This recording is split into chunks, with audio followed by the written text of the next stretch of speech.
All right, should be live streaming. I will check in with it in just a second. Watching the Sharks and Avs right now. Looks like we're popped on there. The stream health is good. Give me a second to tweet out the link as well, too. Hopefully we can get some people joining us as they watch tonight's game. That's what I'm doing, by the way. I have the TV over there, camera set up here, YouTube set up here. It's pretty busy. On this cold evening, by the way, in Northern California. It's cold outside. Just give me 1 second here to tweet out a link to this.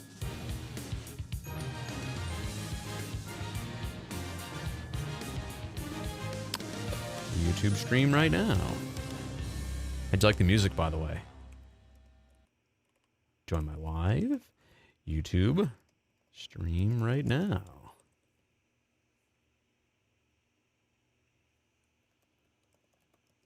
All right, there we go.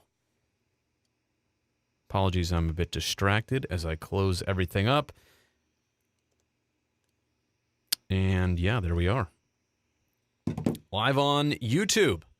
Switching it up. You guys know so often I do Periscope and via Twitter, but just wanted to get on here on YouTube and see how the reaction is. I really don't know. Fernando, thanks for checking in, man. I appreciate it. Royal Hockey 8, you like that music?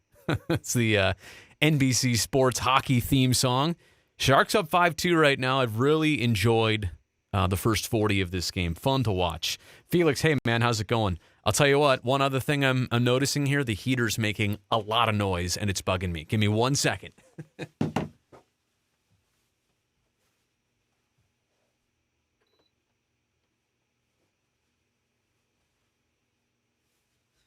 All right. And we're back. Oh, I realized you could see some of the lighting behind the chair there as soon as I left. A lot of trick photography here. That's how we light the wall in the background there. There's a light behind me. So anyway, yeah, that's what's going on here. Just enjoying, like I said, enjoying the game, enjoying the response maybe. If this is a Sharks effort, partially inspired by giving up 8 the other night to Calgary and just the way that thing ended. Look, you never like to see the team lose, but if there's something good that comes of it, and the other thing is you never like to see somebody get hurt like Radim Šimek, who is concussed. That's all we know. To what extent, to how long, you can only hope it's minor, but that's the thing is doctors sometimes don't even know how bad things are until time plays out. So just an unfortunate situation there, but also, yeah, that was the not biggest Sharks loss, but that's the most goals they had given up since the 2010 season, or the March of 2010. Yeah, so 2009-10. That is amazing, those 8 goals, and Calgary got 3 there at the end quite quickly. Looks like some people are having issues logging on here to the YouTube stream. Did everybody here, just tell me in the chat, did everybody here get in okay? Did you follow the Twitter link maybe? Let me see if I can just make sure that everybody's in here. I see 25 people in, so that's good. I mean, people are finding it. That's nice. No Šimek and no Braun. That's the other thing about tonight's game, too. When Braun went into the wall there awkwardly, was it the right knee? I mean, it was so hard to see exactly what happened. I only saw one replay. The live version didn't even clearly show it. The replay was a little bit better. Okay, Twitter worked. Oh, the link from Twitter was invalid. Okay, some people got in via Twitter, some people didn't. All right, let me try this. Give me 1 second. Maybe I tweeted it out too soon. I'm on through YouTube. Popped up since you're subscribing on YouTube, which I truly appreciate. Let me try it here one more time. Give me 1 second to tweet this out again. Everything should be... I'm still a relative rookie at the YouTube streaming. Join my live.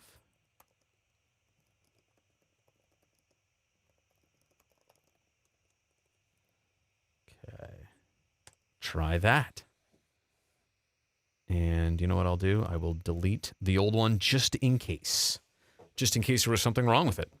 But I think the new one here, let me just click on it. It should open up this stream, which I'm watching myself like a little bit ago. Oh, that's interesting. It says please stand by on there. like I'm not even on. Oh wait, nope, there it is. There it is. There I am. All right. That's all in the past. I think technically we're good. We're sound. That's all I care about. Does it look okay? Does it sound okay? Is everything good for you guys? It's also important. All right. Loving the stream. Appreciate that. Okay. So, yeah, tonight's game, I mean, obviously, the Sharks getting that fifth goal was huge because then Colorado got one right back, so you get to maintain the 3-goal margin. I like the Sharks early on the power play.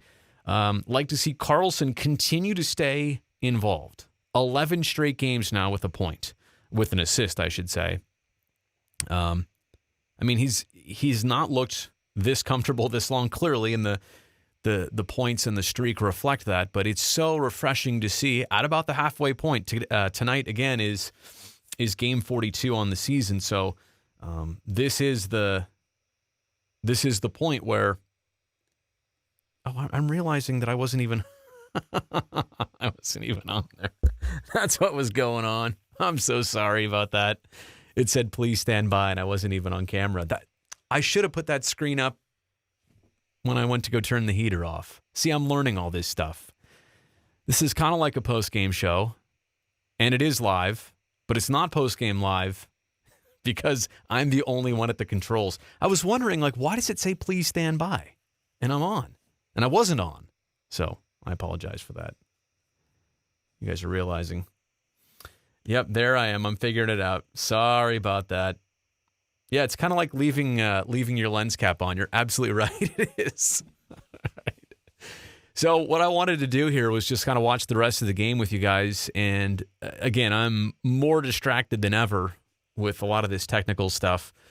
But just to this point, you'd like to think the game is over. And that in itself, right? I mean, that in itself is an accomplishment for the Sharks to get the 3-goal lead, to keep it, and to suffocate the Avs here. Ooh, good scoring chance there.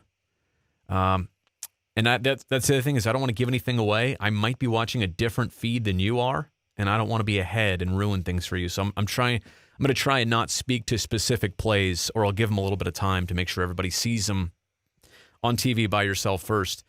But this is the kind of game that we've seen a handful of times from the Sharks this season where the opponent slowly edges their way back into it, maybe even ties the game, maybe even wins the game. So, usually 3 is a pretty safe margin still in the NHL, but you like to see the Sharks keep the Avs to just 2 on the scoreboard, no matter what happens the rest of this game. That in itself is a statement. It would be an accomplishment. And I'm realizing people here are saying, game ain't over till it's over. Totally understand. 12 minutes is an eternity. Also understand. And if you've watched the Avs this season, you know how quick they can strike and how close they can get this thing fast, especially if they're afforded, a couple power play opportunities. But this is an Avs team, I'll tell you, they kind of hit a wall right about the 30-game mark. Their last 11 games, I think, had 2 or 3 wins. That's it, 3 wins, I think. And they're on a 5-game losing streak right now. So they lost their way a little bit. And I fully think that they'll regain that. They're a younger group. I think they're talented enough to find it again, find some of those right combinations and things they were doing. They were successful for long enough to let you know that they're a pretty good team, despite how they've been in this little bit of a rut lately. But as for the Sharks, I mean, I think it was their last 11 into tonight, 7-2-2, something like that. So, hey, it was that road trip for the Sharks where they lost 4 straight, where they had the team meetings, and they sorted some things out. They really did. Because since then, I know they had a little losing skid since then, but for the most part, consistent. Defense has been more of a strong point. It hasn't been perfect all the time, but more of a strong point. And I think even sometimes good defense has led to good offense for this team.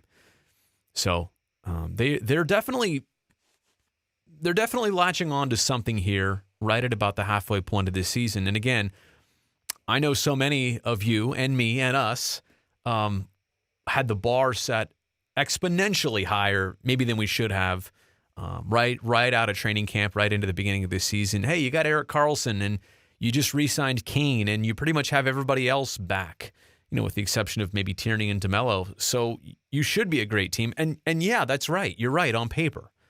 I have never seen a hockey game played on paper, So that's definitely been a realization, I think, of the first half of this season. I would also put it to you this way. If you're the Sharks and you're going to have a bad, and let's clarify this for a second. I say bad half of the season. They're pretty much contending for first place still. So bad in a sense of not living up fully to expectations, maybe. But in terms of where they're at and the ability to make a dent in the rest of this season and the playoffs, I mean, let's go back to the most special Sharks postseason to date. It's when they went to the Stanley Cup final, and that season, right around the Christmas break, I mean, they were a 500 team. It was a very nonchalant season. In fact, I remember at the end of that regular season, I remember throwing out this word quite a few times, pedestrian. It was a very pedestrian season. Nothing really seriously noteworthy about it. And then look what happened in the playoffs. So, certainly I hope for a really good second half for the Sharks. I think they're capable of it. But again, if you're going to have a half of a season that you'd like to take back, most certainly you want it to be the first half so you can ramp up in the second half towards the postseason. All-Star game talk. I guess Jumbo's not getting in, huh? There's the Avs' third goal. All right. So there goes one of my wishes for tonight. Keeping it, 5-2 or something to 2 is not going to happen. Let me take a quick look at the replay and observe this as you guys do as well, too. And that's a heck of a shot. It's that line again. It's one of those things with Joe and the All-Star game. It was a selfish desire by me, by Curtis Braun. We wanted to get the big fella in there for some recognition, just for some time in the spotlight. And you know what? Joe doesn't need that. I mean, he deserves it, but him personally, he's not looking for that. And kind of like Alexander Ovechkin, who obviously had a very long last postseason and really wants this extra time. We should talk about that as well, too. Ovi basically turning down the All-Star captaincy. Not just a bid to go to the All-Star game. He was named as one of the first 4 players. I said goal before somebody saw it on your TV feed. I apologize. AE, about that. That's why I got to stop commenting on the game here.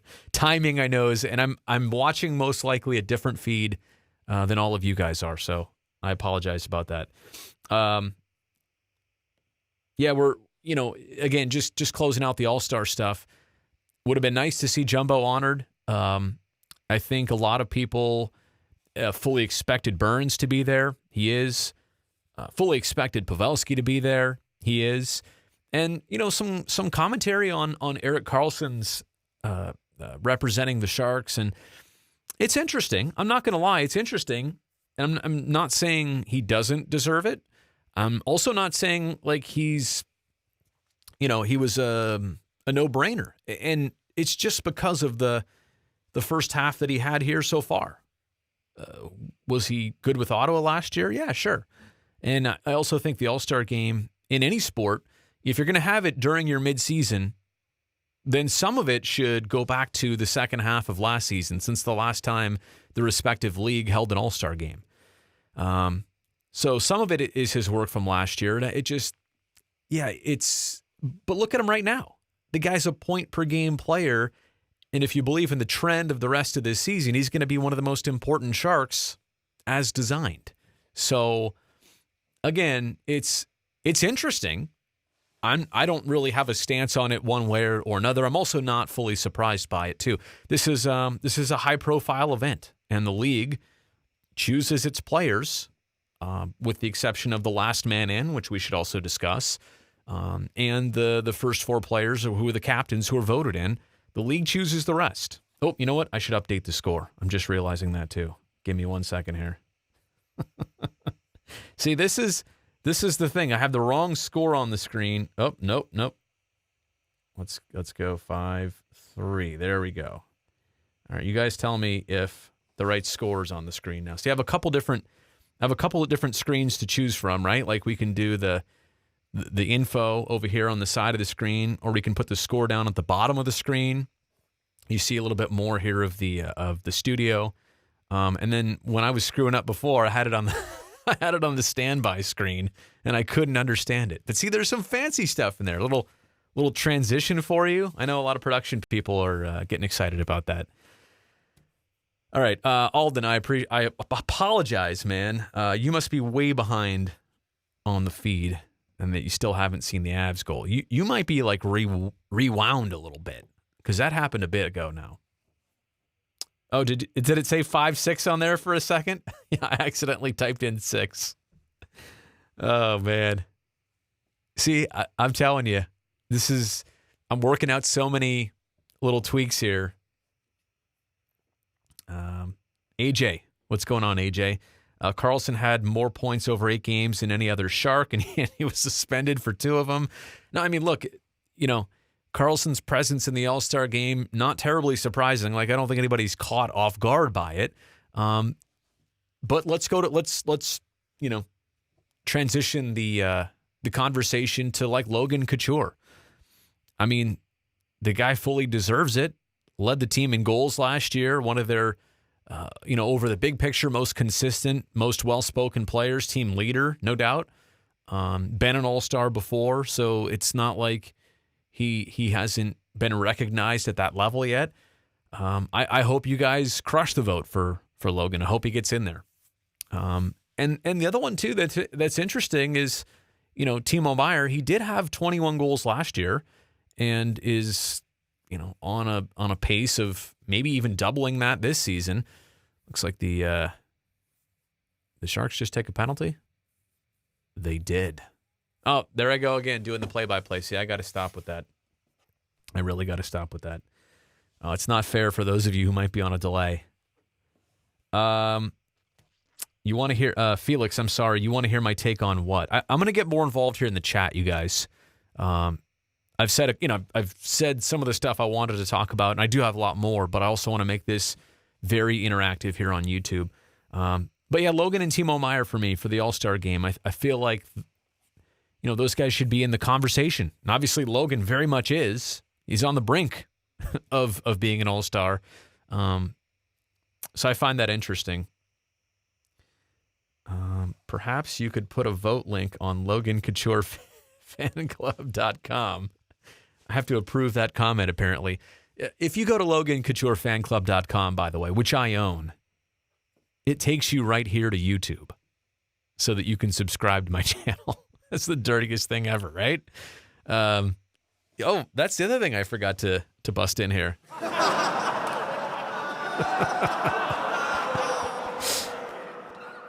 So I own LoganCoutureFanclub.com.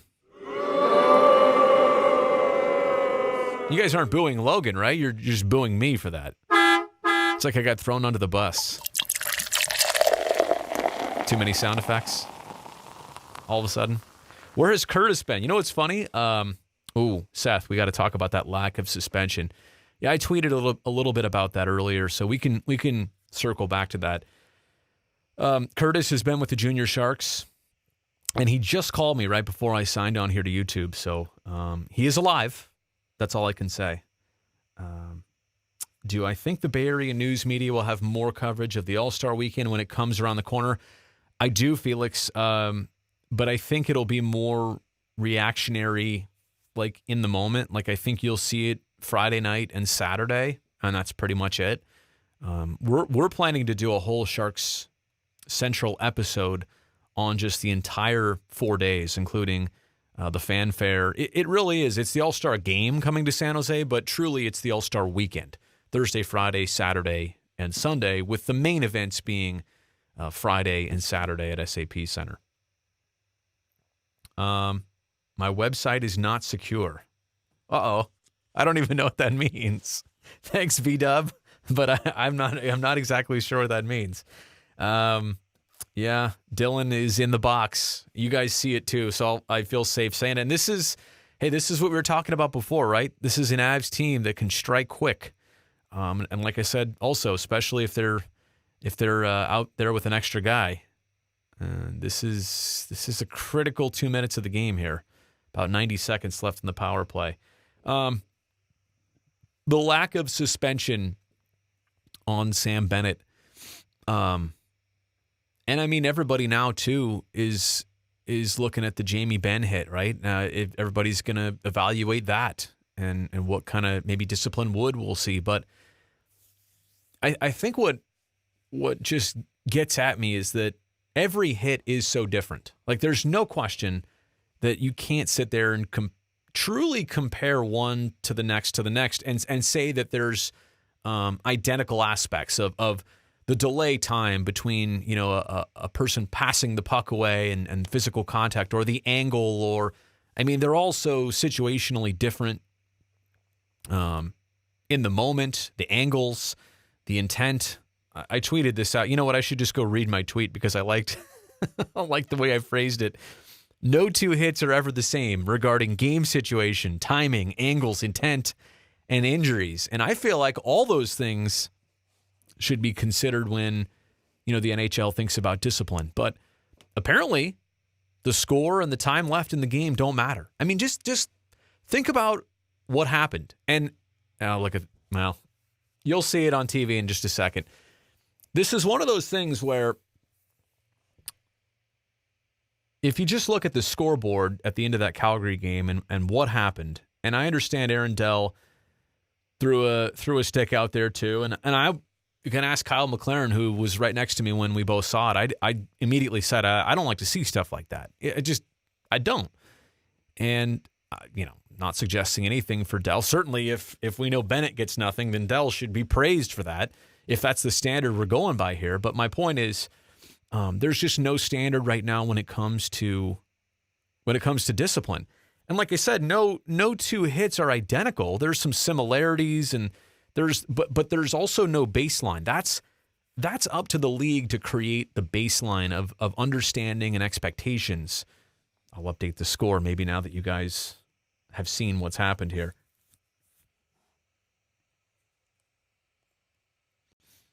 It's just not good for the league to leave its fans like putting all those things together, all the elements of the situation, and having a gut reaction like, okay, I think I know what the league's going to do here, and then they come out the next day and do the complete opposite. Like and coaches don't know what to expect, players don't know what to expect.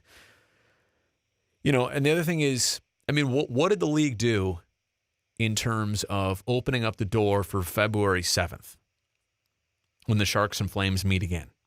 Like, if they hand out a suspension, maybe some of the feelings are minimized. I don't know. Maybe some of that is water under the bridge. But now, because they're like, nah, you know what? Now we didn't. That looked clean and legal. What do you think February 7th is going to be like? Somebody else going to get hurt? I mean, I hope not.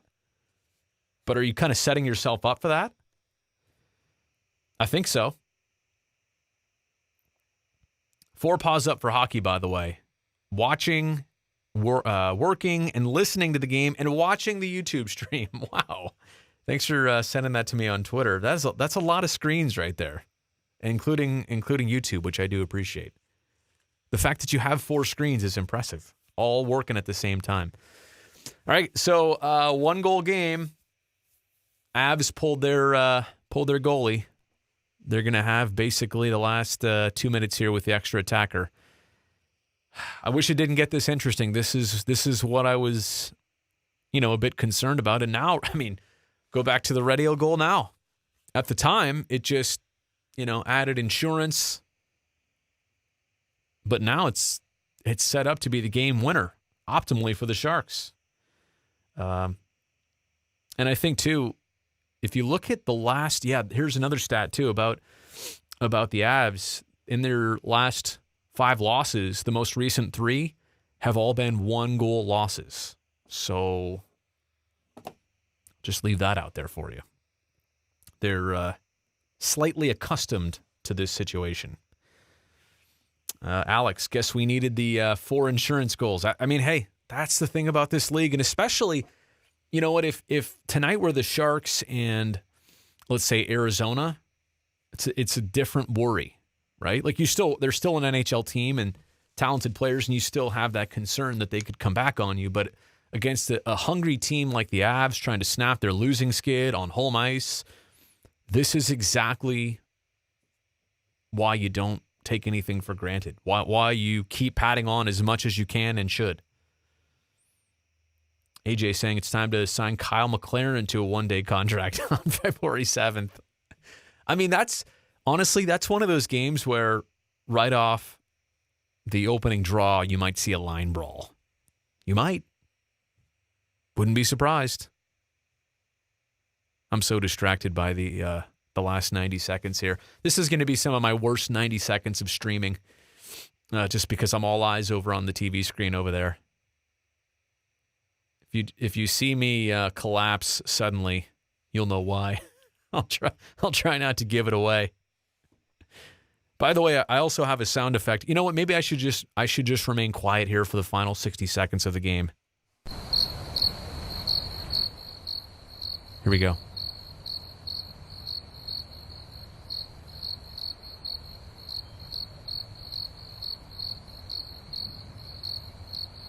Oh man, they had a chance at the empty net. Couldn't put it away. Just give me an empty netter. Honestly, if I had a good look, even not gaining the red line, I'd still shoot it. And that's me being selfish. Oh, big save.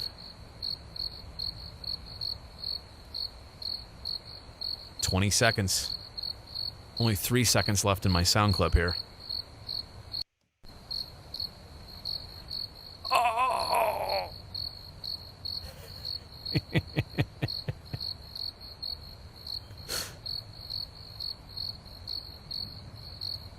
Yeah, by the way, this is what it's like when we do post-game live. See, this is the part you guys normally never get to see. And actually, I mean, usually it's better because I'm chirping Curtis or K-Mac, and we're all in it together. We're all talking about it. D-zone draw, less than 10 seconds to go.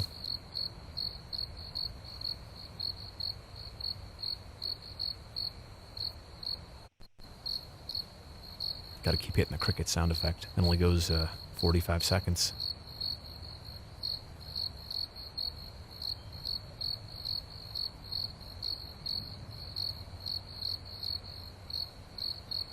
Oh, yes. Big win.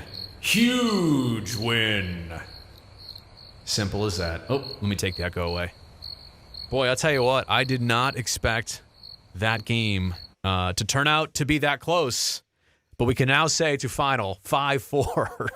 Sharks, hang on. And you know what? Full marks to the Avs.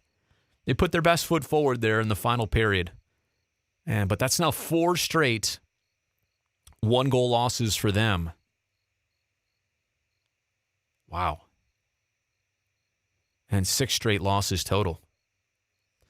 That's a big win by the Sharks, I'll tell you. VW Productions. Glad I don't have to go on a drinking binge tonight. Well, did I say Desert Dogs yet? Or Desert Dogs? Desert Dogs? Desert Dogs? Oh, man. Yeah, that game was a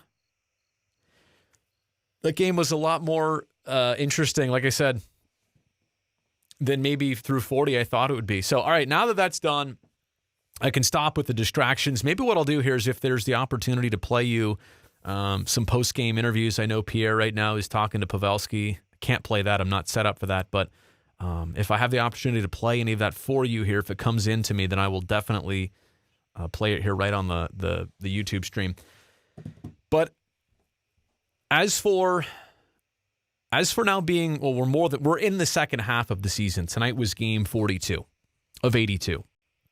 And I go back to the main theme is that it just took this team longer to get it together than expected. But you have to feel like right now, and even with tonight's game, look, I mean, that's a very good Avs team on their home ice. The Sharks still did what they needed to do to get the victory. It was not as easy as they wanted. It was a little bit, more narrow than they wanted. But you have to put that one in the bank, that win right there, and feel pretty good about it. Especially with, and I'm telling you, I really feel like in the first 40, it looked like an angry Sharks team. It really did. Especially when they got those 2 goals within, like a 2-minute span. And the first 2 goals on the power play, 8 and 88. I mean, that's, I know 5-4, everybody's going to say, yeah, but you were up, 5-2 at one point? Was that right? I know that's going to be the commentary, but my point is that I still file that away as a good one. Yep, you're right, Alex. There you go. 4 straight 1-goal losses for the Avs. Martin Jones, Felix saying there had to be strong in those final seconds too. I totally agree. There's another player. Individually he's judged. I think the team, in the skaters in front of him, have been part of the season story for Jones. But good to see him. You're absolutely right. In those final seconds there, hold it strong. Seth saying, I think we're hitting our stride. I mean, look, I totally agree. That's my point here, is that right around, it's weird how this year, the new year coincided with the halfway point of the season. And tonight being the first game of 2019 for the Sharks, that's it's a really together team, I think, right now. I really do. Let's see here. Why is Saturday's game an 8 p.m. start time? I'm not sure about that either, actually. Felix says some NCAA stuff. I don't know anything about that. I've inquired about it, so I'll keep you guys posted when I find something out. But I did see that and find, it's just you never really ever see that. An 8 p.m. home start. Saturday against Tampa should be interesting, as well as another test. Totally agree. I think that the Sharks, you look at the schedule, and there's a lot of games you can circle based on who the opponent is, where it is, when it is. I thought Calgary was a test just like that the other night. And, it's weird because the Edmonton game and the Calgary game, to me, the final scores didn't reflect the games themselves. I thought the Sharks-Edmonton game, I thought San Jose, was that a 7-4 game? It shouldn't have been that close. Edmonton got one late. It was more like a 7-1 game, or maybe a 7-2 game. And 8-5, the loss to Calgary, it got ugly in the third. But if you're thinking about a full 60, it wasn't as one-sided as the final score may appear. So that was interesting. Any other questions or comments you guys would like to address here? National title game. The football national title game is in Santa Clara. That's right. Monday night.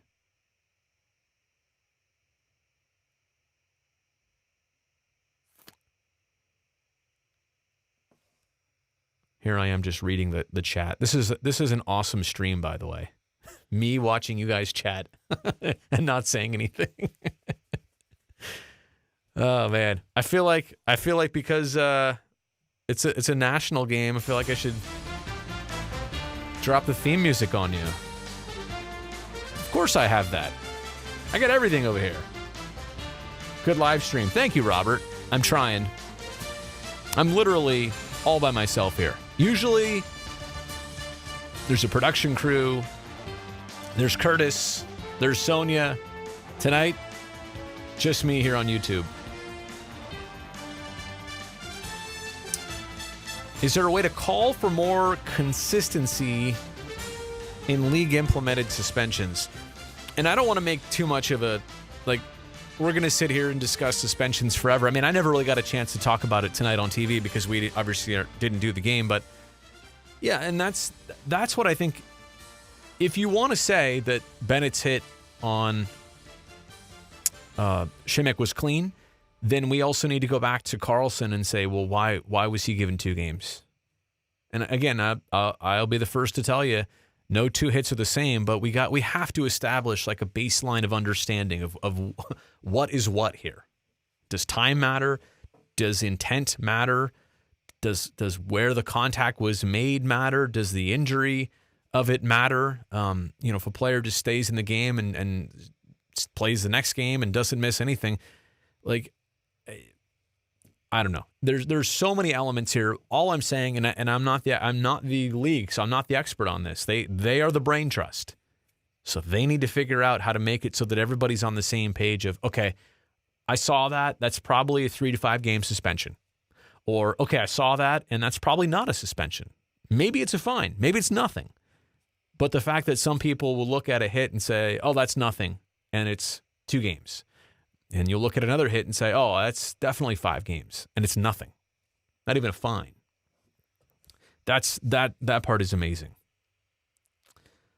VW Productions, I still think that if that hit was the other way around and Šimek made it on Bennett, the Sharks would get a suspension. Look, I guess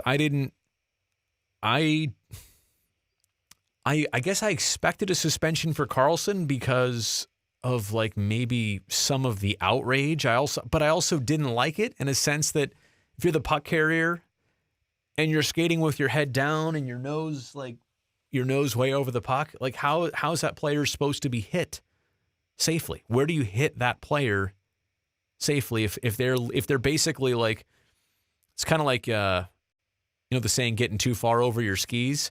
It's kind of like that with the puck, like the puck, like you're literally, your chin is right over the puck. How do you hit that guy if he's going north up the ice? It's impossible to not contact the head unless you submarine him, and that's even dirtier.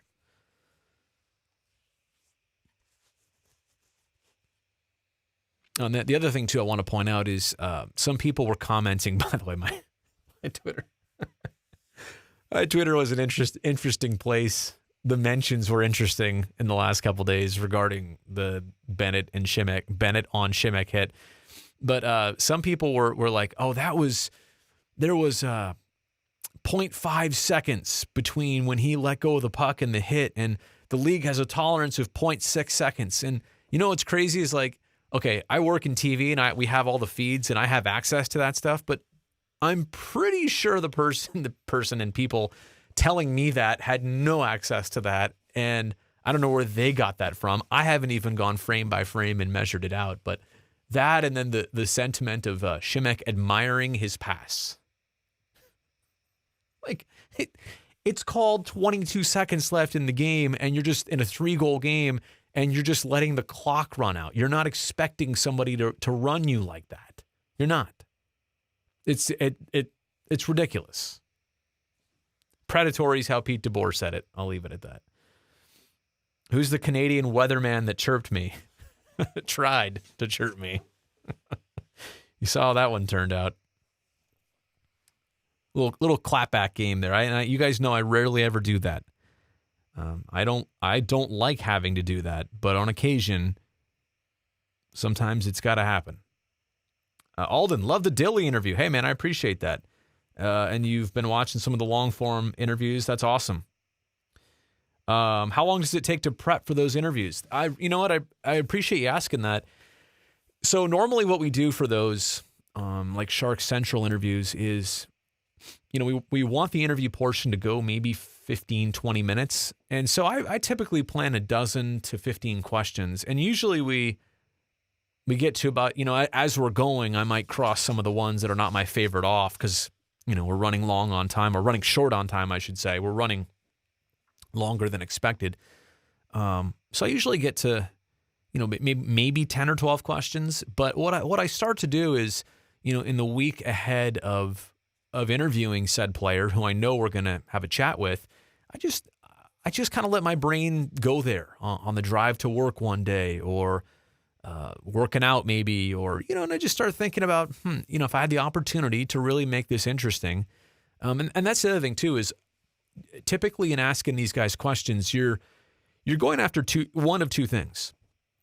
Something you find really interesting and you really want to know the genuine answer to, and you're hoping they have a good response to it. But the other tactic you might try is something you think the player will really respond to. For example, when we talked to Timo Meyer a while back and taped a show with him, and it was more of the Timo time stuff he enjoyed, I know. We also talked about what it would be like for him to get his first NHL fight, which he has since gotten in. At least he was in the box 5 minutes for it. But because I had seen on a clip prior that he was telling maybe Evander Kane like he wanted to go fight somebody, so I asked him. I said, "You are probably looking forward to that first fight, aren't you?" And before I could even finish the question, he was already laughing. It was almost like I did enough research, like I read into something so correct that I knew his answer was going to be good. So, it's one of those things where you're either looking for answers that you want, because I find the question interesting or I find the topic interesting, or something I know that the subject, the player, is going to give a good response to. 4 paws up. I thought the Kane and Suit episode should have been you. Well, you know what? It was going to be, except that was the 1 week that they had to do that show. I was on vacation. I was in Hawaii. I scheduled a vacation well after, or I scheduled it late in the baseball playoffs with the idea that I would cancel it if I had to, if the A's kept going, but later than the start of the hockey season, so I could get the Sharks season started, which we did. And then I went on vacation for a while. But yeah, it was while I was gone is when they taped that episode. So I missed out on it, but Ahmed did a great job, and Kane was good too. Do you have any other interviews lined up? Funny you should ask, Felix. On Friday, I think we're going to sit down with Pete DeBoer. So again, how is the thought process for me in this? I'm already thinking about a couple different things. I'd love to get Pete's honest take. He's talked about Carlson quite a bit this year. He's had to ask or answer questions about not Melker, Eric, and this transition. And now that we've seen the good side of Eric, we've seen the transition start to seemingly become easier. I'm curious to know how 65 is any different. I'm curious to know, what he saw in Eric when it wasn't going well, and now that it is, how has he handled both sides of that? I'm also curious to talk about some of the youngest players on this team. I really want to know from Pete thoughts on Šimek, Radil, Sorensen, and Timo Meyer. Because I think as much as we could focus on this group of established NHL veterans, like if you don't have that next wave coming up, you could end up like the Chicago Blackhawks or the LA Kings. You know what I mean? Like you have to stay current in this league. You can't be satisfied with your group. You can't stop building onto your group or for the future of your group. Sleepy mofo. I guess I'm allowed to say that. Maybe I should do some echo with it. Wait. Sleepy mofo. You make a great point, by the way. Remember to vote starting tomorrow for Logan Couture. Last man standing for the All-Star game. Is Pete's family living in Canada? I thought it was New Jersey where they were at last. I know his first couple seasons. I know the family stayed in New Jersey, so I'm not sure if they have since moved back to Ontario. Look at this. I'm getting an invitation to join Teal Town, USA later. You're doing a series, Felix, called Growing the Game on Teal Town, USA. Look at that. I got hit up by Teal Town, USA twice. Sure, I'll check it out. I'd love to see anything growing the game. And that's what's cool about all you guys here right now. You guys are all invested hockey fans. And I don't know how everybody got in and how long you guys have all been in this, but I know I'm preaching to the choir here. more of your friends would love watching the Sharks on a regular basis. They would love following the league on a regular basis if they were just exposed to it properly. And it's not a traditional, still not a traditional sport here in Northern California. It has grown exponentially, but it's not at the point that a lot of other sports and teams and franchises are, and that's understandable because others had decades, if not a full century, to get ingrained.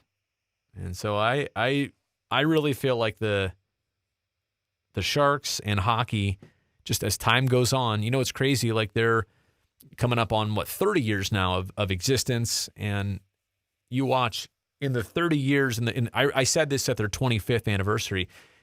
Their first 25 years were all about, building the foundation and framing the house. The next 25 will be about the finishing touches and really just seeing how magnificent this thing is. And I really feel like that. I'm hoping to live at least another 25 years. Gosh, I'm not even 40 yet, but I really look forward to seeing. I honestly hope to walk into the building wherever the Sharks play. Maybe if it's a touched up SAP center when I'm 60. And go, you know what? This is so cool because when I grew up, the Sharks were barely a thing. They were in their infancy. And now here they are, and it's what everybody around town is talking about. So, let me see this here. Seth, being a Sharks fan first before journalist is what makes you the best. Keeping me to date all the way in North Carolina. Oh, man, Seth, it is late for you, buddy. It's like past midnight out there. So thanks for staying on here. Yeah, and you know what? Look, I know a lot of people say there's not enough coverage of hockey and of the Sharks. Look, I don't disagree with you, but I feel like, hey, that opens the door for me to try and do as much as I can. And granted, would I be upset if there were another version or two or three of me? No, I would try and collaborate with that person, but it has to be a team effort to grow this thing. So I don't mind at all. I don't mind at all. And maybe some people would say, why does this guy care so much about the Sharks? Well, it's number one, it's my job, but number two is really before number one because this is what I've always been interested in. Like I don't have to fake this. I wouldn't be here on a Wednesday night at 9:30 in the home studio doing this if I didn't care so much. Oh, Jacob, can't wait until the A's 2019 will get close to the Magic Land. Oh, and then we're going to win it in 2020, says Jacob. Hey, you know what? Just like the Sharks, like there's a lot of good stuff going on with the Sharks. And that's what I was saying before, halfway through this season, and they haven't even made their mark necessarily yet. I really feel like that's still to come. I just thought of something else I wanted to discuss in a second. But just like the Sharks, the A's have so many positives going on. Young players coming into their own. Cornerstone type players for the future of the franchise. A potential new home, it looks like, is, the progress is underway to get Howard Terminal built. So, not to mention, Bob Melvin, Billy Beane, David Force, the manager and the front office have all just been re-signed. I mean, there's just so many. It's like good news after good news for the A's. Really, if you're asking me, and I'll go back to hockey, and I know this is it's a Sharks. It's not post-game live. It is post-game, and we are live, but this is not post-game live. Really, the only hard thing about the A's is just pitching. Like I'm waiting for this flood of starting pitchers to come in.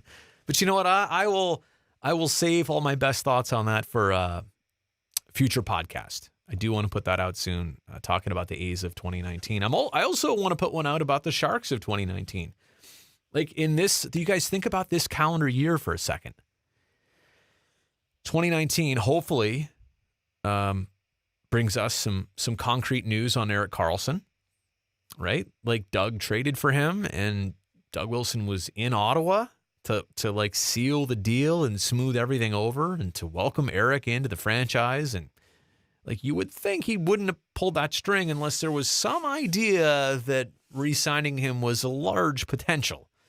look, it's life. Stuff happens. It could go the other way.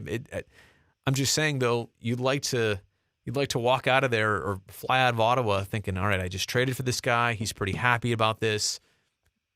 Says he wants to try it out and is probably going to stick with us. So that's just me. That's me making all that stuff up, by the way. But I also don't think I'm terribly far off in that assumption, which is all it is, an assumption. Tony Pepperoni, currently reading the Sharks version of If These Walls Could Talk. That's a Ross McEwen, Dan Rusanowski collaboration. I love it. I fully support that book. Have a copy of it at my desk at work, as well as the first book that they put out. I think it was 100 Things Sharks Fans Need to Know and Do Before They Die, something like that. AE, I'm moving to LA soon. Still going to keep wearing my Sharks jersey when they will be in town. Well, hey, depending on what part of LA, I guess you could still see them like 5 or 6 times a year, right? If you drive to Anaheim or drive to Staples Center. Let me see here if there's any other good comments. I'm not sure how long I'm going to stay on here tonight. I'm curious to see how we've already been on YouTube for 50 minutes plus, and I'm curious to know what the response of this is going to be. I've really tried to build the YouTube channel into pre-produced videos and big drops, hopefully stuff and topics, and I have a few more that are going to be coming out in the next few days. But interviews, interesting topics, stuff that could go viral. Love the fact that I'm doing Sharks-focused YouTube content for Rando's YouTube. It is welcome, needed, and I expect things to grow like crazy. The podcast, I appreciate that. I appreciate you listening. Look, again, to me, there's not enough Sharks content out there, like audio-visual content. There's not. And so I'm trying to capitalize on that. I'm also trying to, like, I spend all this time digesting the team and digesting, their day-to-day basis. Why wouldn't I want to make content about it? Let me see if there's any interviews here that have come in that I can play. Let's see here.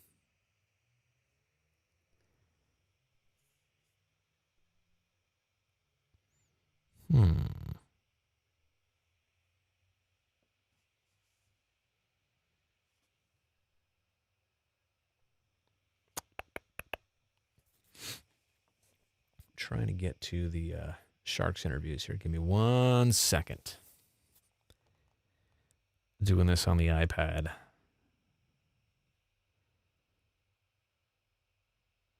Yeah, I don't see any of them yet. Usually Pete comes on here first.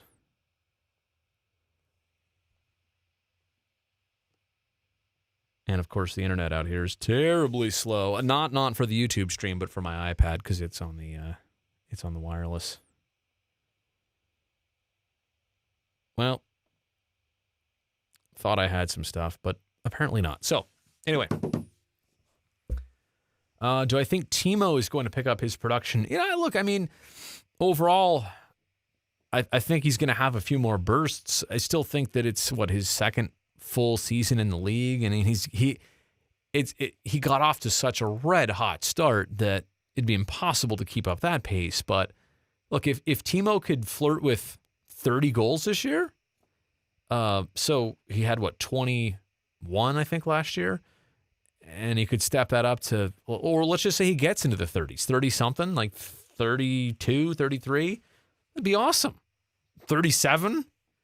To me, that's where he ends up. But the real thing is I don't know if they come in spurts or if he can kind of just be more of a consistent player, a goal every fourth or fifth game or something like that. You know what I'm saying? So I think that's the part about Timo. I don't know how he's going to get there, but I truly feel that he's going to, goal-wise, if that's how we're going to base it, and I don't know that that's always the answer, he's going to end up in the 30s somewhere.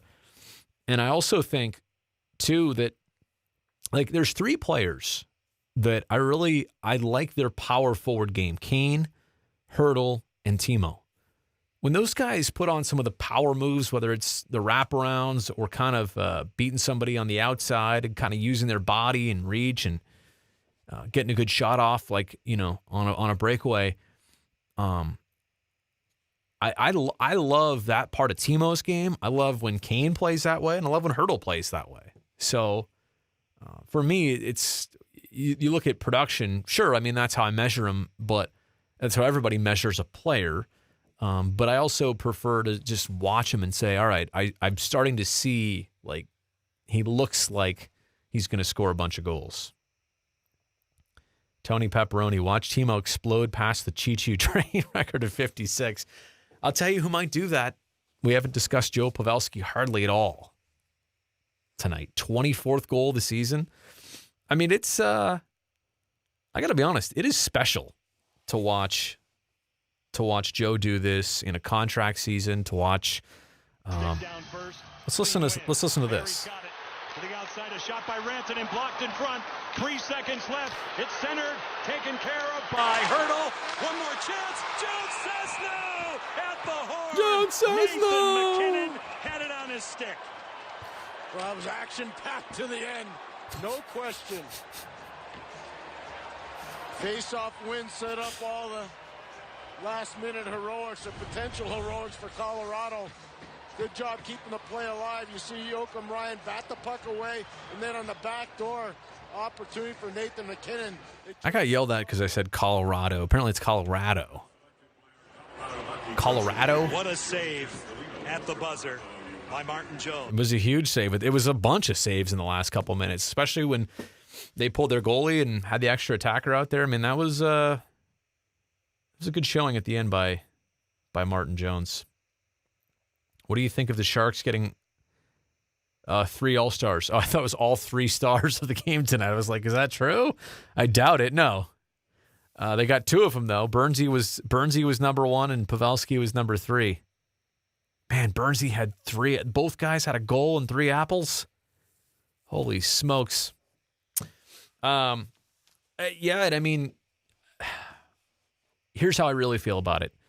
3 All-Stars is great. That's pretty expected. If they get the 4th, it'll be the cherry on top. If Logan gets in, I'm not going to fully excuse the league from omitting Joe Thornton off that top 100 list. But let's just say that it would be like, okay, all right, I appreciate that. Thank you.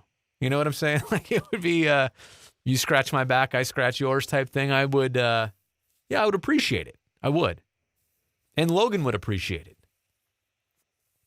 See, I think some guy, like I was saying before, you guys were asking about Joe Thornton not being part of it after we kind of campaigned for him. Look, that's Joe Thornton.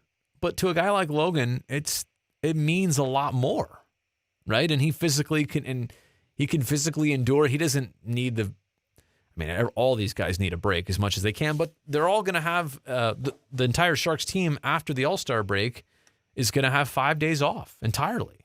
So,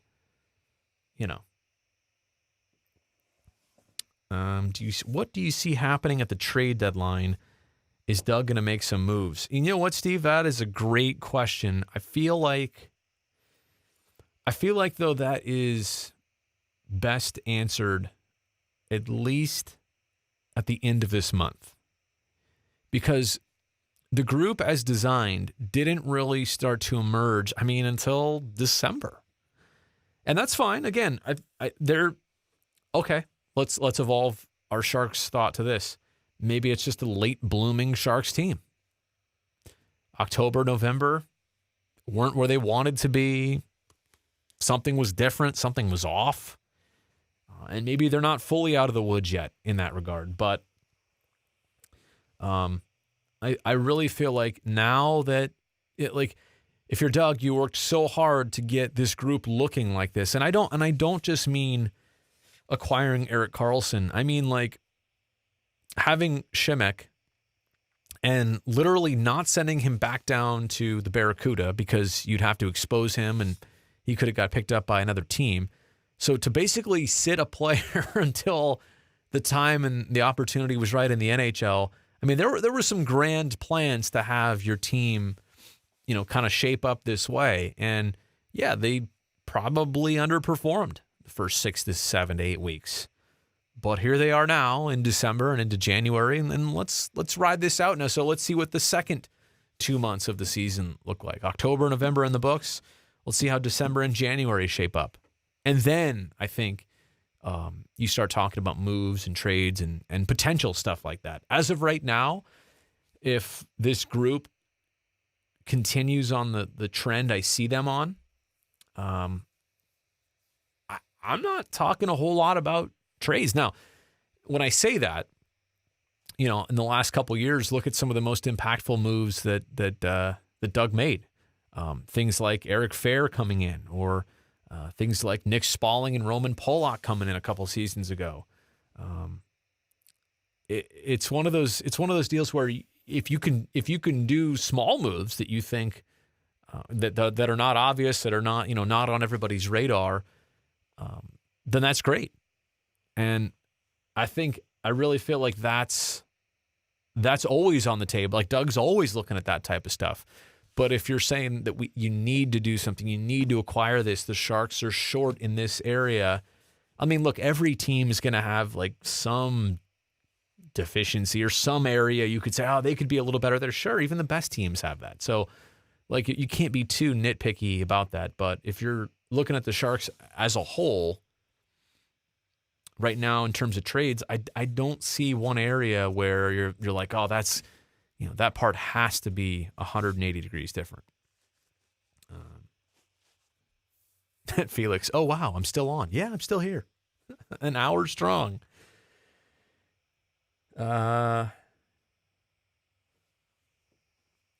Curious about more potential trades. Greg commenting on that too. Yeah, I mean, look, it's one of those years where I don't see previous versions of the team. We've seen a need by now, and usually it's crazy. Usually that need has been scoring. Like, hey, team defense is great, but man, these guys if they could just score on a regular basis. That's where we were at this point last year. Remember?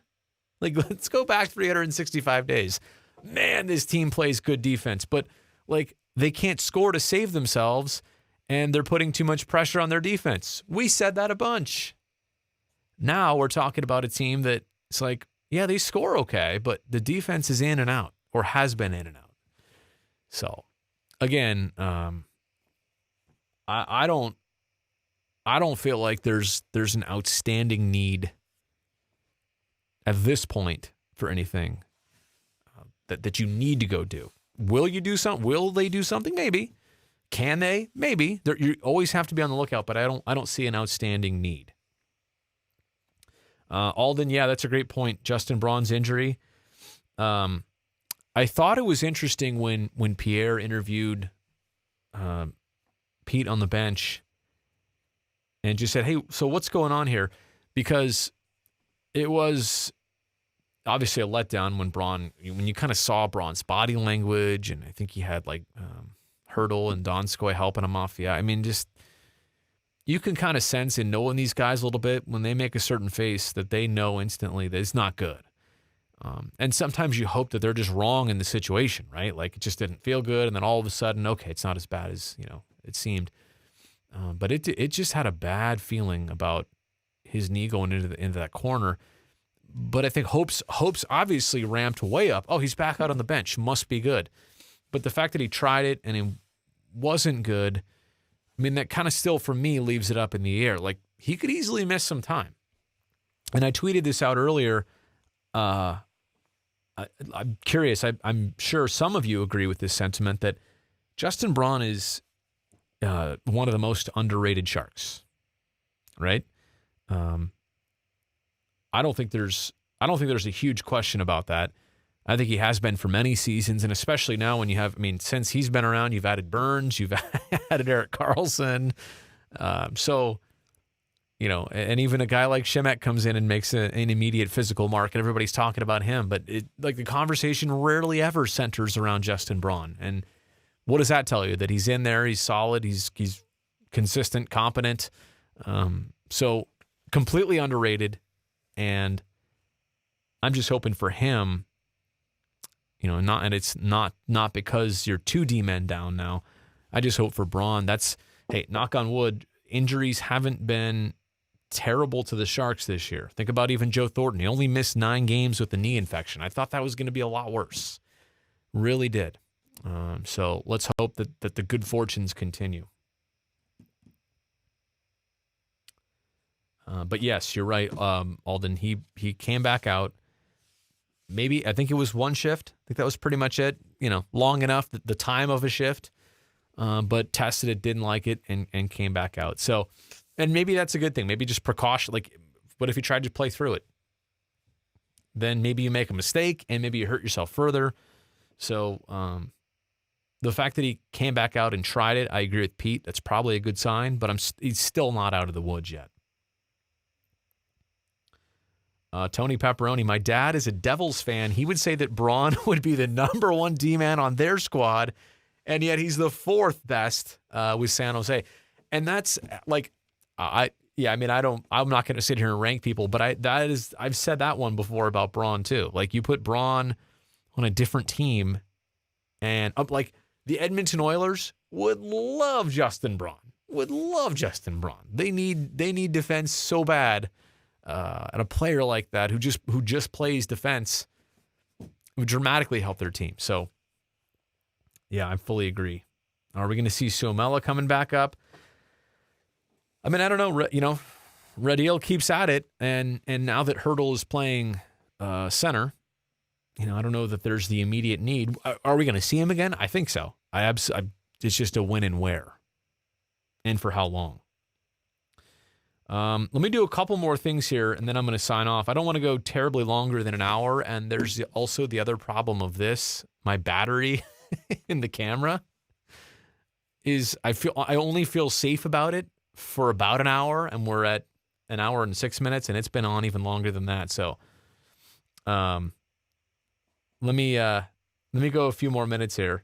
Gordon saying, doubted about Suomela, hasn't lit up the AHL. Yeah, but I mean, realistically, they're not. The NHL Sharks are getting more reports about how players are doing rather than what the stats say. So I'll just leave it at that. Thoughts on the Marlow rumors? I mean, look, it's crazy. The Leafs situation and Marner and Matthews and what they just went through. It's oh my God, forget his name. It's one of those situations, more of an eye test. It's one of those situations for Toronto where they're getting nervous seeing like, oh my gosh, we have all this talent. Nylander, sorry. We have all this talent and we don't know how it's all going to fit under a cap, and Patty, you're old. But I mean, like, I thought Pierre LeBrun had a tweet the other day that was perfect about this. Like, Patrick Marlow has fit into the culture there. And even in bringing in Tavares since then, like, this is me saying it from the outside, like everything Toronto has done, maybe with the exception of how the Nylander thing worked out, like they have hit home runs on everything. And so I think everybody there is just a little bit nervous now, seeing that they have to make this money part work. And, like Patty, of course, is the first expendable one, so they say. And that's, would he be welcome back in San Jose? Sure. But how do you make that fit and work? And it's just, and the Sharks are the Sharks are pointed in a new direction. It's, it's weird. Am I saying, Patty, we don't have a spot for you? That's, I don't know what I'm saying. I really don't. I don't know how that would work. Yeah, I don't. And isn't he under contract for one more year anyway? What, are they going to ask him to take less, restructure? Good luck. That's not why he came to Toronto. A couple more here. Don't forget about the 6.25 cap hit. No, and that's what I'm saying. Like, it doesn't. Like, if you don't think it works for the Leafs, how do you think that it's going to work for the Sharks? When will I do my next stream? Not sure. But I do like the thought of, during the national games, of doing something here on YouTube, potentially Twitter or Periscope. I just want to make sure that some people saw this here tonight. I'm going to go back and look at the quality of this, like mostly the technical quality. Would I watch it? Was it good enough? Was I getting the questions fast enough? How can I get more people here? It's all under consideration right now. Yes, Marty McFly. Yes to more of this. Well, hey, if you invite me in the DeLorean, I'll do the next one from the DeLorean. Tell Doc Brown to join us. And bring your hoverboard. Alex, more of this, please. All right. Yeah, I mean, thank you, Alden. I appreciate that. Technical quality? Oh, you like it? Thanks. All right. We'll aim for more of these. And, I don't know if you guys like game nights the best. I mean, clearly I can only do the national ones. But the other opportunity for me would be like off nights when I have the chance. So, all right. I appreciate it, you guys. With that, I think I'm going to be on my way. Should I play myself out?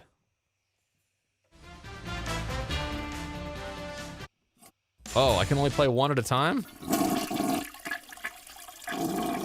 That didn't work well. I also had this queued up. I didn't understand the context of how I was going to use that, but... Huh.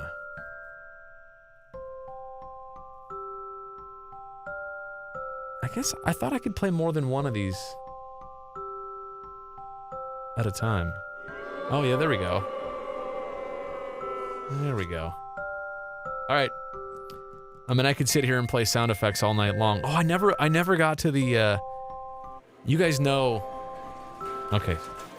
Stop it with the baby music. There we go. So, I'll leave it with this. Curtis and I have a thing about Las Vegas Golden Knights. They want to call themselves the Vegas Golden Knights, but they're still from Las Vegas. So, I'm going to have the casino sound effect. In fact, I'm going to drown myself out. Every time I talk about Las Vegas in the home studio here, you're going to get this. By the way, is this stuff too distracting? Is this too much? Little light show over here. In case you're, all right. In case you're wondering, there's like voice processors. That's just a decibel display is basically what it's called. And then there's a headphone amp down here so I can plug in. There's guests and stuff. And these headphones need to be powered by an amp. And this one does like 8 of them. Plus it lights up, which is cool. Background stuff is cool. All right. Appreciate that.